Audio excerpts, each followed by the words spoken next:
everybody and welcome back to our channel. In today's video, we are providing you with a step-by-step guide for troubleshooting Synchrony Autopay if a payment didn't drop. So let's just dive right into the video and get started. So before going ahead and go to Autopay, you need to have something checked.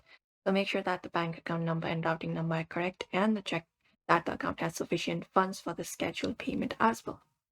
And from here, we can directly log in into the Synchrony website and go over to the section for payments and auto pay and recurring payments, where you can confirm the date and the amount of the scheduled payment.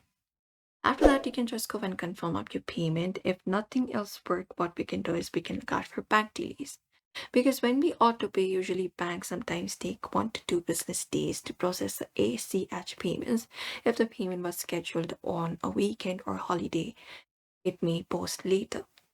Also, when you're doing auto pay, look out for emails or alerts if the payment has failed.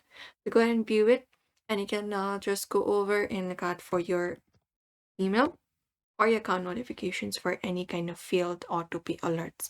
You can just go over and view it from the section.